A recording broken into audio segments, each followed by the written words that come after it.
Shalom, saya Fransiskus Saverius Santoso.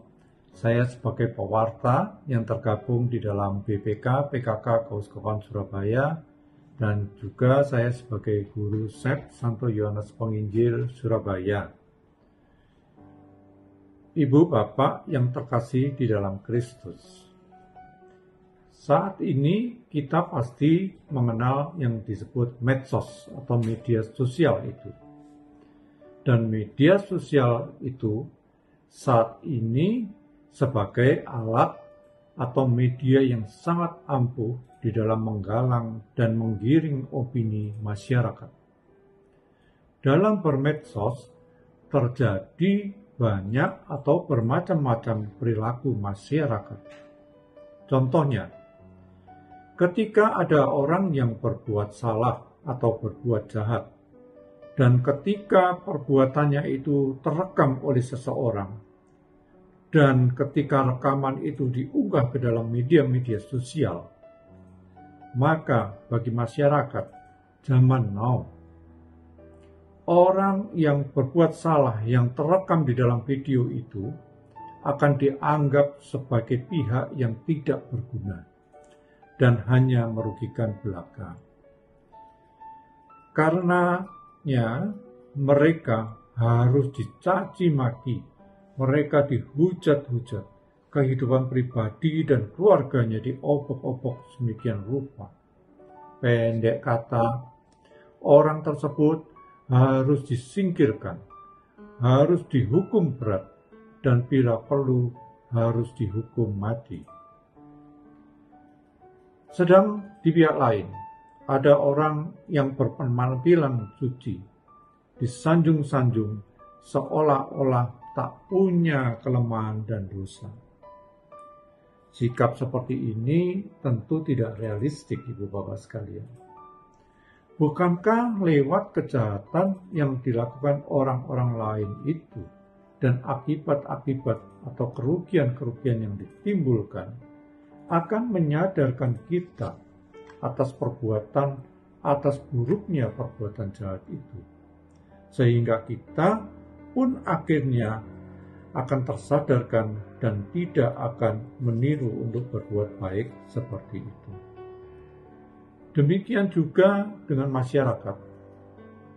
Masyarakat seharusnya menjadi terbuka matanya mengenai perbuatan-perbuatan yang tidak baik itu, dan dengan segala akibat-akibatnya. Bukankah masyarakat juga bisa mengambil hikmat-hikmat dari perbuatan-perbuatan jahat itu, sehingga akhirnya dia tersadarkan dan juga tidak akan melakukan perbuatan jahat seperti itu. Sebaliknya, orang yang berpenampilan suci, dia disanjung-sanjung, dan sanjungan-sanjungan itu bisa membuatnya lupa diri dan menjadi sombong. Karena lupa diri dan sombong, dia akan dengan mudah menghakimi orang lain yang tidak sesuci dirinya. Lebih dari itu, ketika orang berpenampilan suci, tiba-tiba dia jatuh ke dalam dosa.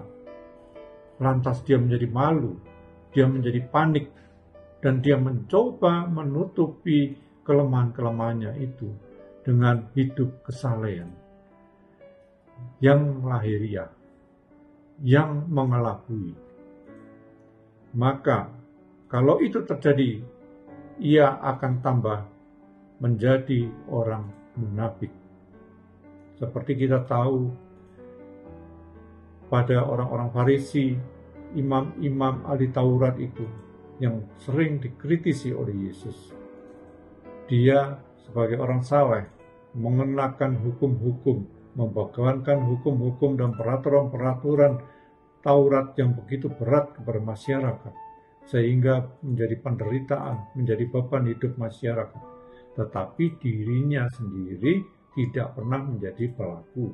Oleh karena itulah mereka selalu dikecam oleh Yesus.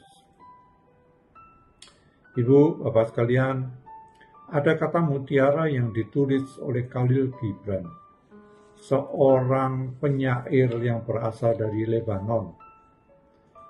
Dia mengatakan begini, sebagian dari kita berlaku sebagai tinta, sebagian lagi sebagai kertas.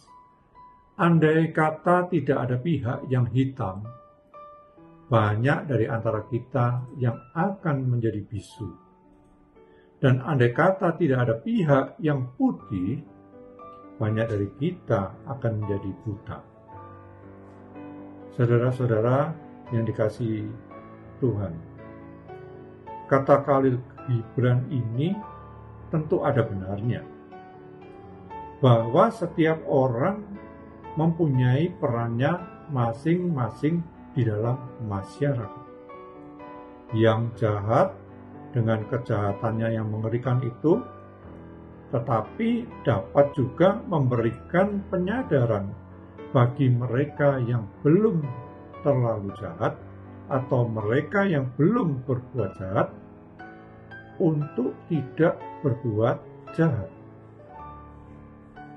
Selanjutnya, orang-orang suci harus mempunyai arti dan mampu berperan membuka mata dan hati bagi mereka-mereka yang belum sesuci dirinya. Orang suci yang hanya mengusahakan surganya sendiri seperti berlawanan dengan kesucian itu sendiri. Ibu bapak sekalian tentu pernah mendengar kata gulma. Gulma itu ada sejenis tanaman pengganggu. Namun dalam kenyataannya, dia tidak hanya mengganggu saja, tetapi dia juga berperan sebagai penggembur dan menyuburkan tanah. Seperti itu.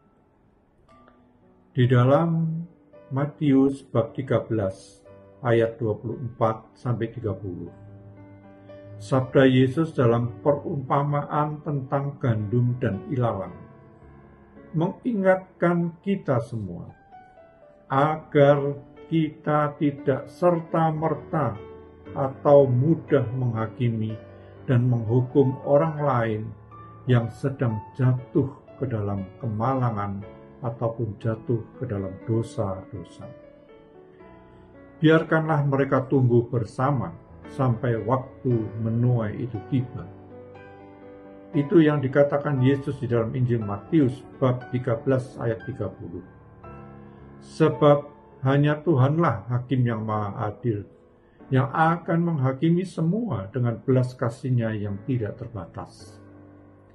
Saudara-saudari, ibu, bapak, para pewarta yang terkasih, kiranya kita semua sadar agar kita tidak mudah menghakimi dan menghukum orang lain sebagai orang yang berdosalah, sebagai orang yang sedang dimerasuki roh jahatlah, orang yang perlu segera dipertobatkan, sebagai orang yang perlu didoakan, sebagai orang yang perlu ditumpangi tangan, diinjili, diusir roh jahat yang hidup di dalam dirinya, dan sebagainya, seperti banyak hal yang telah dilakukan oleh orang-orang karismatik kebanyakan. Tetapi sebagai orang karismatik, kita harus mau terus-menerus belajar dan melekat pada pokok anggur itu, melekat pada sang sabda itu, semakin melekat dan semakin mendalam dan mendalam, sehingga kita bisa menjadi terang dan garam bagi orang-orang yang belum benar, yang belum suci, yang belum terselamatkan.